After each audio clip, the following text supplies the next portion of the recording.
Okay, that sounds like a great, I'm abusing this term, but another segue to our third question. Your work in general seems to lend itself very much to policy analysis, policy making, et cetera, whether it's in a ministry, on the ground somewhere. Do you see a role for your work and perhaps for you in the future in policy making, policy shaping? Do you see any present conflicts or situations where your ideas are really relevant or could have an impact?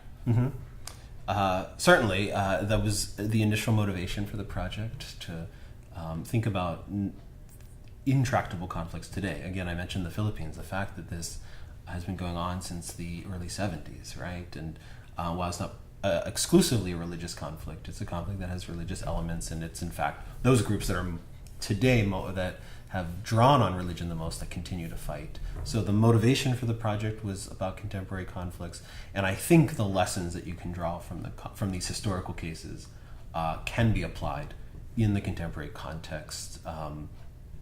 So in particular, I'm interested in how decision makers, if they have, I suggest in the project they have a bias when they're looking at these religious groups. So the logical question is, how can you correct for that bias? And a lot of the current literature that tries to advise militaries or suggests what militaries can do fighting anywhere from Syria to West Africa to the Philippines is that they need more information about these groups, that militaries fundamentally are secular security communities, and they just don't look at religion, and if they look at it, they don't understand it. And I sort of I try to advance that second part of the argument, that what the big policy recommendation from my study is that militaries don't simply need more information, but they need a better way of analyzing it well, a way that allows them to be conscious of their biases.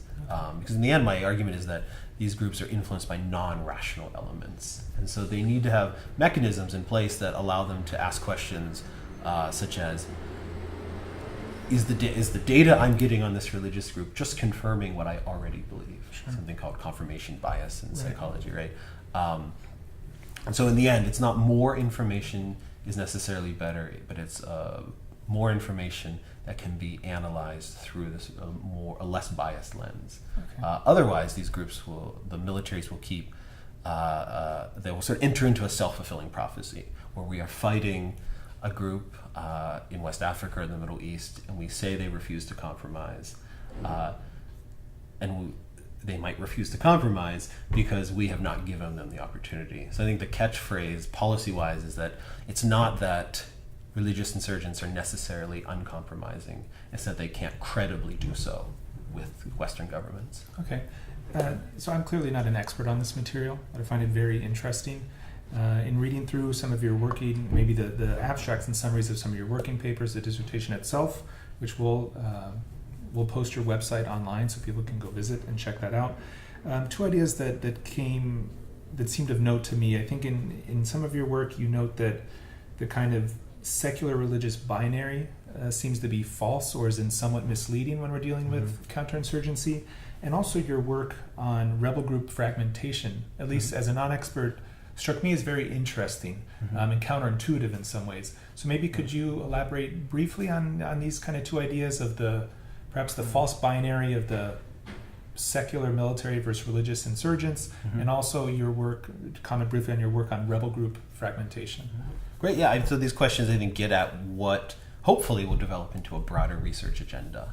And what ties a lot of my work together on religious violence is looking at trying to move away from stereotypical views of religion, particularly in conflict settings. So to take the second topic first, because I think it's a clear illustration, is that there are a lot of the initial studies in political science on religion and conflict tested ideas that we thought might be true and did find some confirmatory evidence. So for example, religion may make conflicts longer because people are more invested or they're looking for rewards in the afterlife. that religious conflicts can be more lethal because people are desensitized or can use religious justifications for committing more violence.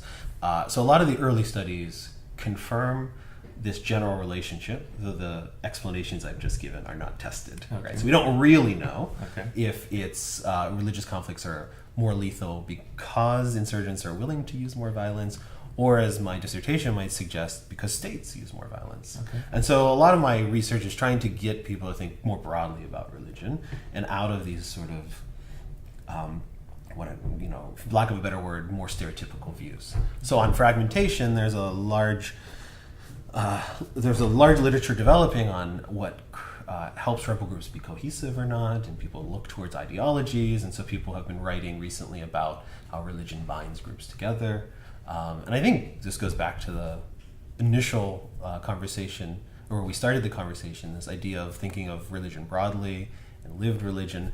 I can think of lots of religious communities that bicker and Sure. fight. And one of my favorite, there's a whole book on schisms in religion that came out a few years ago, and it was the ice cream social. That this particular church, ice cream was supposed to be served before or after the service, and this led to, right? So I'm very interested in rather than thinking about religion as this cohesive element, at least imagining what might be divisive about it within rebel groups.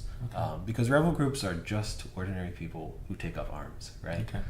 So that's a working paper, and that's a more quantitative approach. The dissertation is more qualitative, in which I at least have some preliminary evidence to suggest that they are more likely to splinter, and I think that's because of maybe a rather stereotypical answer, which is that insurgents are fighting over goals that they see as particularly important, what we sometimes call in the literature as indivisible, so they cannot be divided without losing their value.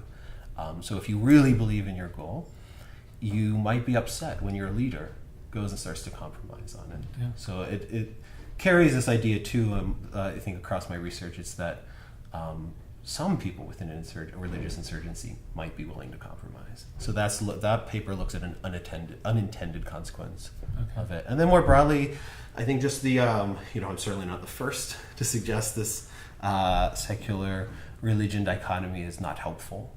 And that's really where I think branching outside of political science has helped, and a lot of great talks at the Berkeley Center for the Study of Religion and other conferences that I've gone to. It also helped being at Georgetown, where people were writing on this as well,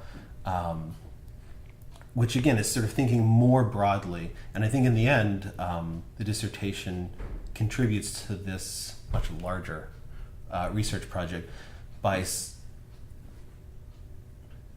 there's a debate right now in the social sciences about whether you can really define religion and study it, or whether you should abandon the concept at all. Okay. And the secular religion debate sometimes suggests, particularly amongst critical theorists, that you should abandon the concept.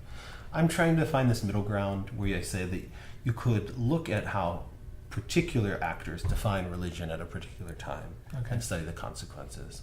And that was really inspired by people like William Kavanaugh, who's written about the myth of religious violence.